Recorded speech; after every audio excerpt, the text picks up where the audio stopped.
은혜가 풍성하신 하나님, 임마누엘 찬양대의 찬양의 고백을 따라 늘 하나님과 동행하며 하나님께만 영광 올려드리는 은혜의 자리로 우리 모두가 나아가기를 원합니다.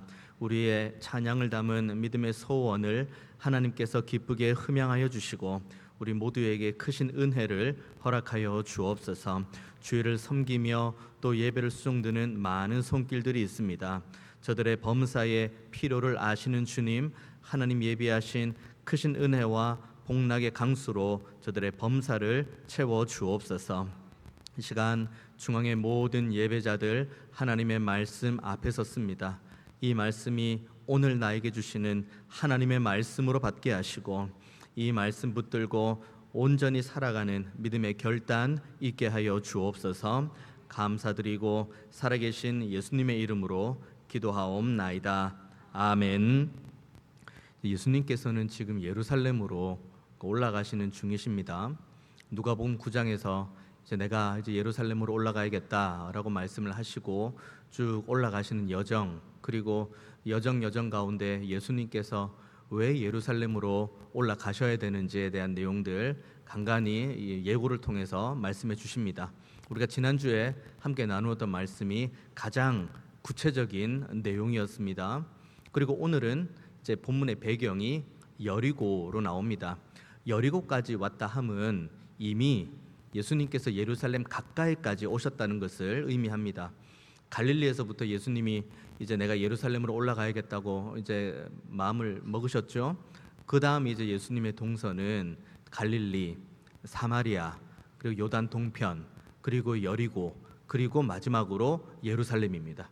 그러니까 거쳐온 시간들과 지역보다 이제 남은 지역이 더 얼마 남지 않았다는 걸 의미하는 거죠. 그래서 예수님께서 여리고를 통해서 예루살렘을 향해 올라갑니다. 그때 오늘 본문의 주인공 중에 한 사람인 맹인이 등장을 합니다. 이 맹인은 35절에 나오는 말씀처럼 맹인이 길가에 앉아서 구걸을 하고 있다고 이야기를 합니다. 이때 당시 맹인은 지금도 이 맹인, 그래 앞을 못 보시는 분이 삶이 어려운데 이때 당시는 더 어려웠습니다. 두 가지 이유가 있죠. 첫 번째는 맹인이 가지고 있는 그 육체적인 결함 때문에 어디서 일을 하는 것 자체가 물리적으로 굉장히 힘이 듭니다. 또 하나, 맹인이 가지고 있는 이 장애, 이것을 그때 당시 많은 유대인들은 저 사람이 하나님의 심판, 하나님의 징계를 받는다, 이런 관점으로 이 사람을 보기 시작합니다. 그러니까 이거와 관련돼서 연관되어 생각할 수 있는 것은 무작정 하나님이 심판하시는 분은 아니십니다. 무작정 하나님께서 아무나 붙잡고 징계하시는 분도 아니시죠. 그러니까 사람들의 그 상상력의 끝이 어디까지 도달하냐면, 저 사람이 맹인이다. 그 다음 생각, 저 사람이 하나님으로부터 심판을 받는다. 자, 그 다음 이어지는 생각, 저 사람이 하나님 앞에서 무슨 죄를 지었으면은 저렇게 어마어마한 형벌을 받고 있나, 이 생각까지 이어지는 거죠. 이 사람이 무슨 죄를 지었는지 알 수 없습니다. 다들 궁금해하죠. 이 사람이 지금 맹인이 된 것이 저 사람의 죄 때문입니까? 아니면 저 사람의 부모의 죄 때문입니까? 아니면 저 사람의 조상적의 죄 때문입니까? 항상 죄와 연관하는 모습으로 맹인을 바라보니까 이 맹인 이 사람의 입장에서는 그냥 물리적으로 앞을 못 보는 것만으로도 힘이 드는데 거기에 주변 사람들이 대하는 그 차가운 시선도 견디기가 힘들죠. 실제로 이때 이 맹인들은 회당에서 예배하는 것이 극히 제한되었습니다. 그리고 회당에서 가르침을 받는 것도 극히 제한되었죠. 이유는 하나입니다. 저 사람은 하나님의 심판을 받고 있는 사람, 그러니까 하나님 앞에서 범죄한 사람, 그러니까 결론은 이 사람은 부정한 사람, 이렇게 결론이 내어지는 겁니다. 그러니까 맹인이 할 수 있는 게 무엇입니까? 먹고는 살아야죠. 그런데 먹고 살 길은 막막합니다. 회당에 들어갈 수도 없습니다. 가르침을 받을 수도 없죠. 아무것도 할 수 없습니다. 맹인이 할 수 있는 건 딱 하나, 구걸밖에 없습니다.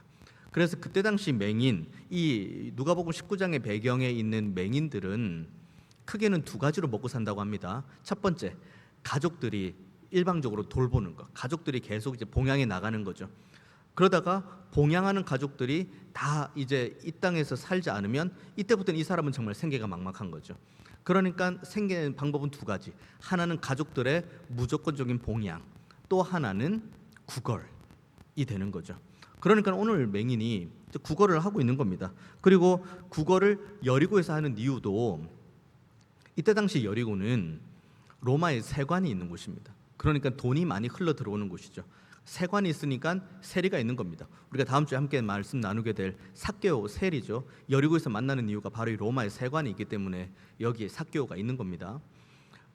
세리, 그러니까 세관이 있죠. 돈이 있습니다. 자, 그러면 여러분이 만약에 가난한 사람이고 구걸을 해야 된다고 하면 어디에서 구걸하시겠습니까? 돈 많이 있는 지역에서 구걸하시겠습니까? 돈 없는 지역에서 구걸하시겠습니까? 뭐 말해 뭐 합니까? 돈 많이 있는 곳, 돈이 유입되는 곳, 거기에서 구걸을 하겠죠.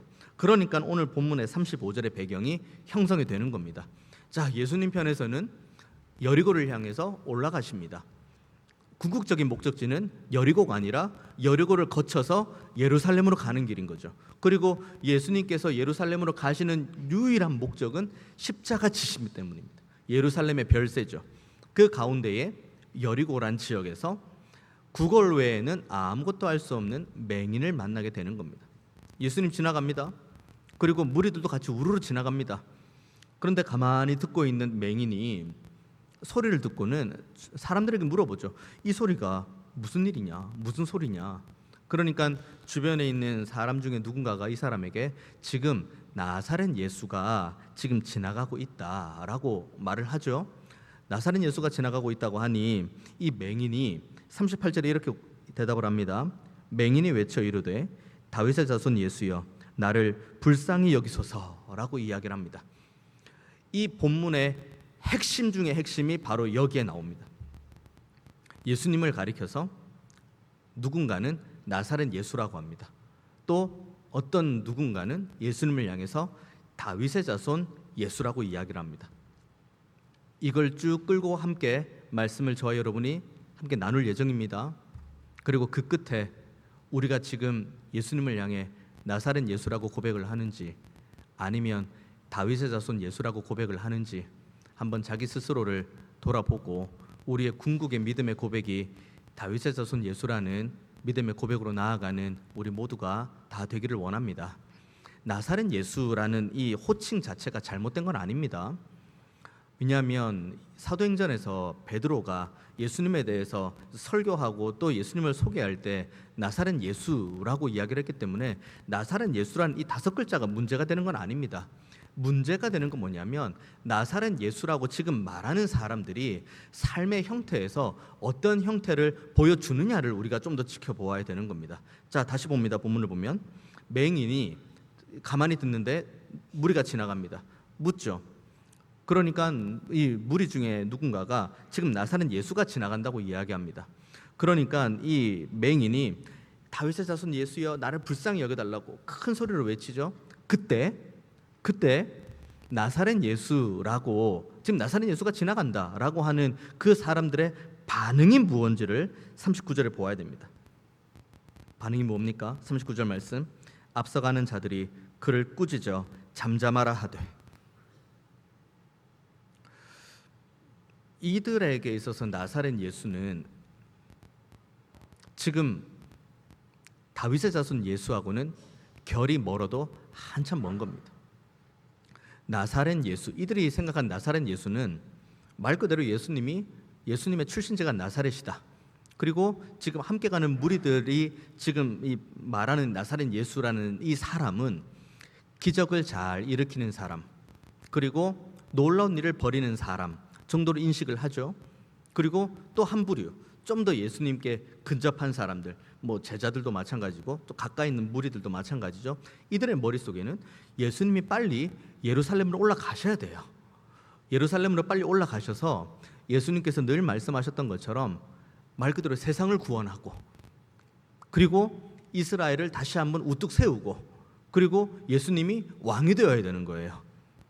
그 정치적으로 왕이 되어야 되는 거죠. 그렇게 왕이 될 때 그때 여기 함께하는 지금 나사렛 예수가 지나간다라고 하는 사람들의 이 마음 가운데는 어떤 마음이 있냐면 그래야지 예수님께서 빨리 왕이 되셔야지 그래야 내가 예수님의 오른팔이 되든지 왼팔이 되든지 내가 어느 자리 차지하든지 내가 한 자리 차지하든지 여기에 온통 머리가 가득 차 있는 거예요.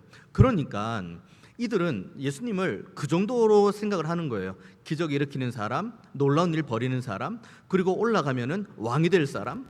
그러니까 맹인이 외치죠. 다윗의 자손 예수여, 나를 불쌍히 여기소서라고 할 때 이 사람들은 이 맹인의 외침이 귀찮은 거죠. 아니 지금 우리가 무슨 길을 가는데 지금 방해하고 있냐고. 지금 우리가 가야 될 길은 왕권의 길이고 이 나라를 회복하는 길이고 그리고 이 나라가 아름답게 세워지는 길인데, 그리고 내심 내가 한 자리 차지해야 되는데, 내가 지금 예수님이 왕이 되면 내가 예수님 우편에 있든 좌편에 있든 뭔가 어딘가에서 한 자리 차지해야 되는데 네가 뭔데 계속 불쌍히 여겨달라고 말하면서 이 행렬을 지금 예루살렘으로 가는 행렬을 지금 막고 있냐고. 지금 나사렛 예수라고 고백하는 사람의 삶의 열매가 이겁니다. 여기까지 묵상하면서 제가 먼저 드는 생각이 뭐였는지 아십니까? 내가 주님을 온전하게 바라보면서 나아가는데 방해되는 요소가 무엇일까? 방해되는 사람이 무엇일까? 방해되는 환경이 무엇일까라고 생각을 했습니다. 나는 정말 순전한 믿음으로 하나님 앞에 나아가는데 내가 이 같은 상황 때문에 내가 하나님 앞에 나아가지 못하나? 이런 사람들 때문에 내가 하나님 앞에 나아가지 못하나? 맨 처음 드는 생각은 그거였습니다. 그런데 그 다음 생각이 뭔지 아십니까? 이 생각 끝에 드는 또 다른 시작하는 생각이 뭔지 아십니까? 혹시 내가 그런 사람이 아닐까? 혹시 내가 누군가가 하나님을 온전하게 바라보고 믿음을 가지고 정말 주님을 향해서 다윗의 자손 예수라고 그렇게 외치고 간구하는데 내가 그 사람의 외침을 방해하는 사람이 아닐까? 그 사람의 믿음의 길을 걸어가는데, 저도 예수 믿죠. 저 목사이잖아요. 이 자리에서 여러분과 함께 말씀을 나누는 사람 아닙니까? 저도 예수 믿죠. 저도 예수 믿습니다. 그런데 나의 이런 모습 때문에 혹시 누군가가 낙심이 되고 누군가가 시험이 들고 누군가가 하나님 앞에 순전하게 나아가는데 방해가 되는 그런 모습이 나에게 있는 것은 아닌가? 우리 모두가 다 마찬가지입니다. 이 본문을 대할 때 와, 이 사람들 정말 천하의 나쁜 사람이구나. 아니 다른 것도 아니고 맹인이 다윗의 자손 예수여 나를 불쌍히 여겨달라고 그렇게까지 외쳤으면 아니 길 좀 열어주면 되지.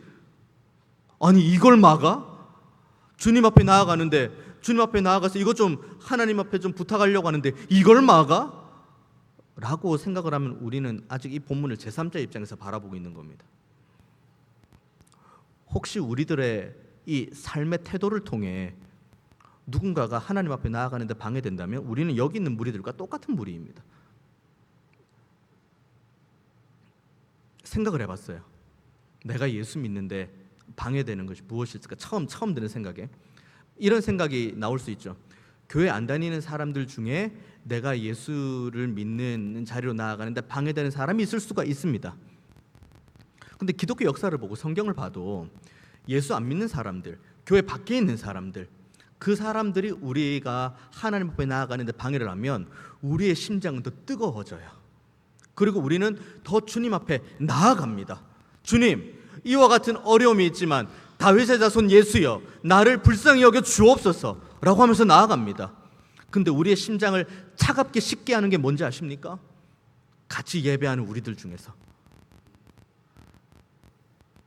같이 주를 믿는다고 고백하는 우리들 중에서 우리가 누군가에게, 서로가 서로에게 방해가 되고 서로가 서로에게 하나님 앞에 나아가는데 방해를 주고 누군가가 한쪽에서 정말 눈물로 기도하며 간구하며 하나님의 도움을 구하고자 나아가는데 방해되는 요소가 있다면 우리는 정말 하나님 앞에서 철저히 회개하고 또 회개해야 됩니다.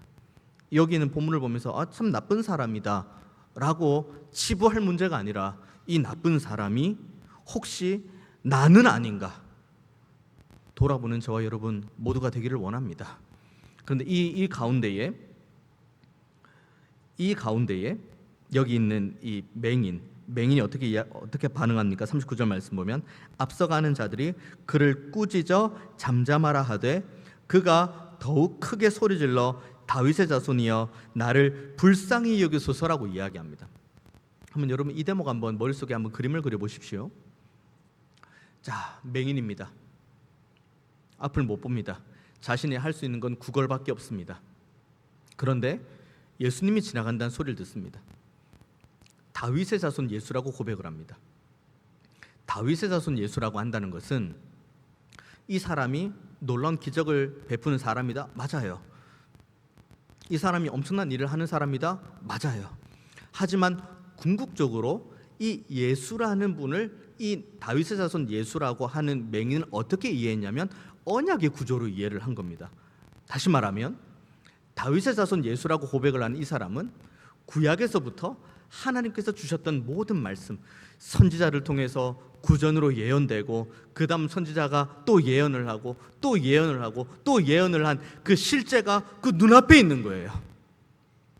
그렇지, 우리의 조상적부터 우리를 불쌍히 여기셔서 우리에게 은혜 주시겠다고 하나님께서 약속하신 그 언약의 말씀의 성취가 바로 여기 있구나. 누굽니까? 예수님이에요. 근데 그 예수님이 어디에 있습니까? 지금 자기 눈앞을 지나가고 있대요.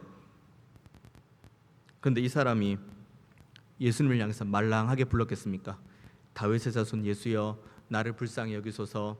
그러다가 무리가 방해하면 아이고 내가 말을 잘못했나 보다, 말을 안 해야겠다, 이런 반응입니까?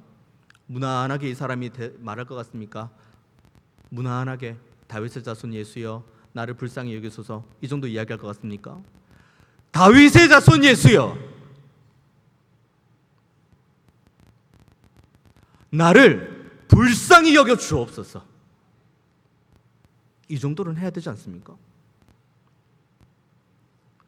다윗의 자손 예수라고 이렇게 외쳐서 고백하는 이 사람은 언약에 붙들림 받은 사람입니다. 주변에 어떠한 것도 이 사람이 하나님 앞에 나아가는데 방해되지 않습니다. 심지어 나와 함께 하는 이 신앙생활하는 이 어떠한 누가 나를 방해한다 할지라도 그것은 나에게 어떠한 방해가 되지 않습니다. 심지어 내 마음 가운데서 끌어오르는 그런 다양한 소리들이 있습니다. 벌써 이게 몇 년째 기도하는 거냐? 벌써 이게 얼마나 기도한 거냐? 안 되잖아. 기도해도 안 되잖아. 내 마음 가운데서 불쑥불쑥 올라오는 그런 소리들이 있습니다. 외부에서도 들려와 나사렛 예수라고 하는 사람이 계속 우리가 외치니까 그만 좀 외쳐라고, 시끄럽다고, 조용하라고, 방해된다고 이야기를 하고, 내 마음속에서도 이걸 뭐 기도한다고 되겠니? 얼마나 기도한다고 되겠니? 벌써 몇 년째 기도했니라고 하는 외부에서 들려오는 소리들, 내부에서 들려오는 소리들, 그 모든 것들을 뚫기 위해서는 우리는 이 맹인과 같이 날마다 간절히 부르짖어야 됩니다. 말랑하게 신앙생활 하는 거 아닙니다. 기도하고 안 되면 말고 그런 것 아닙니다. 우리는 오늘 여기 있는 맹인의 간절함, 최소한 그 정도 되는 간절함으로 우리는 하나님 앞에 기도해야 됩니다. 사람들이 다 불가능하다고 이야기합니까? 자, 내가 가지고 있는 육신의 질고가 있습니다. 그리고 내가 가지고 있는 상황적인 어려움이 있습니다. 그리고 내가 오랫동안 기도한 기도의 제목이 있습니다. 다 포기하래. 안 된대. 하지 마래. 그리고 내 마음 가운데서도 끌어오르는 그런 소리들이 있습니다. 벌써 안 되네. 아이고 안 되나 보다. 사람들도 다 안 된다고 이야기하나 보다. 병원에서도 안 된다고 이야기하네. 끝났네. 끝입니까? 끝을 누가 결정합니까? 안 된다는 결정 누가 합니까? 내가 결정합니까? 사람들이 결정합니까? 의사가 결정합니까? 목사가 결정합니까? 끝을 결정할 수 있는 분은 오직 하나님밖에 없습니다. 그러니까 우리는 하나님 앞에 기도하는 거예요. 어떻게, 어떤 정도의 간절함으로요? 최소한 오늘 맹인이 주님을 바라보면서 수많은 방해 요소, 조용해, 하지마 라고 하는 그 꾸짖음 가운데서도 크게 외치면서 다윗의 자손 예수여라고 크게 외치는 그 정도의 믿음의 담력이 우리 모두에게는 있어야 됩니다. 이게 있어야 됩니다. 정말로. 이거 없이 신앙생활하면 안 됩니다. 이 정도는 있어야 됩니다. 구하고 찾고 두드리고 언제까지요? 주님께서 됐다 할 때까지요. 내가 됐다 할 때가 아니라 주님께서 됐다 할 때까지요. 자, 그렇게 외칠 때 무슨 일이 이후에 벌어집니까? 40절 말씀. 예수께서 머물러 섭니다. 머물러 서시죠. 그리고 명하여 데려오라고 이야기를 합니다. 데려오라. 뭐 긴 말 필요 없죠. 데려오라고 이야기합니다. 그러니까 맹인이 그 앞으로 가죠. 앞을 못 보니까 더듬더듬하고 옆에 있는 사람들이 이렇게 같이 이렇게 부축해서 이렇게 데리고 가겠죠. 자, 드디어 다윗의 자손 예수라고 고백한 이 맹인이 지금 예수님 앞에 섰습니다. 그리고 예수님께서 말씀하시죠. 내게 무엇을 하여 주기를 원하느냐? 이르되 주여 보기를 원하나이다. 자, 이런 간절함 가운데 이런 믿음의 대화가 오갑니다. 그때 42절 말씀 보십시오. 예수께서 그에게 이르시되 보라 내 믿음이 너를 구원하였느니라 하시매 곧 보게 되어 하나님께 영광을 돌리며 예수를 따르니 백성이 다 이를 보고 하나님을 찬양하니라. 우리의 삶이 이와 같은 은혜로 날마다 채워져야 됩니다. 기도함으로 포기하지 않고 낙심하지 않고 끝까지 하나님의 은혜를 구하며 기도하는 가운데 우리의 삶의 응답이 채워져야 돼요. 은혜가 채워져야 됩니다. 우리의 마음 가운데 낙심이 채워질 것이 아니라, 좌절이 채워져야 될 것이 아니라 은혜가 채워져야 되고 응답이 채워져야 되고 감사가 채워져야 돼요. 그를 위한 선행돼야 될 게 뭔지 아십니까? 기도해야죠. 제가 지난 중직자 기도회 광고하면서 함께 여러분과 말씀 나누었던 거 기억납니다. 저에게 수많은 교회의 근심들 말씀 주신 것 너무 감사해요. 정말 감사합니다. 그리고 교회를 향한 그 걱정과 한숨과 탄식 주신 것 정말 감사해요. 너무 감사해요. 목사님 예전에 이런 일이 있었어요. 그 말씀 해주셔도 감사합니다. 다 감사해요. 저에게 교회에 대한 수많은 말씀을 해주신 것 다 감사합니다. 근데 그 다음 제가 드리고 싶은 말씀 뭔지 아십니까? 공식적으로 이야기합니다. 그걸로 끝내지 마십시오. 저에게 목사님 교회에 이런 어려움이 있어서 걱정이 됩니다. 걱정한다고 하고 끝내지 마십시오. 목사님 예전에 이런 일이 있었습니다. 끝내지 마십시오. 기도해야 됩니다. 한숨 대신에 기도하십시오. 근심 대신에 기도하십시오. 염려 대신에 기도하십시오. 새벽이건 밤이건 언제건 시간이 나는 대로 항상 기뻐하고 쉬지 말고 기도하고 범사에 감사하십시오. 이것이 우리를 향한 하나님의 뜻입니다. 그리고 이 기도의 응답을 채워갈 때에 우리만 기뻐하는 것이 아니라 43절의 말씀 보십시오. 곧 보게 되어 하나님께 영광을 돌리매 예수를 따르니 백성이 다 이를 보고 하나님을 찬양한대요. 그러니까 기도의 응답은 나 혼자 기뻐하고 나 혼자 즐거워하는 것 이상까지 가야 돼요. 지금 맹인이 응답을 받았습니다. 응답 받았죠. 눈이 떠졌죠. 눈이 떠지고 구원을 받았다는 믿음의 선포를 받습니다. 내가 너무 기뻐요. 내가 응답 받았습니다. 그리고 맹인이 기뻐하고 즐거워하고 예수를 따랐다라고 오늘 본문이 마침표를 찍는 것이 아니라 그 다음에 백성이 다 이를 보고 하나님을 찬양했다는 데까지 나아갑니다. 우리의 이 응답 받는 삶, 우리의 이 은혜 받는 삶, 이 삶을 통해서 우리 주변에 있는 이들도 같이 은혜를 받아야 돼요. 저만, 여러분만 은혜를 받는 게 아니라 저와 여러분의 받은 은혜로 인해서 다 함께 은혜 받아야 되는 겁니다. 제가 수차례 여러분과 함께 말씀 나눈 곳 있죠.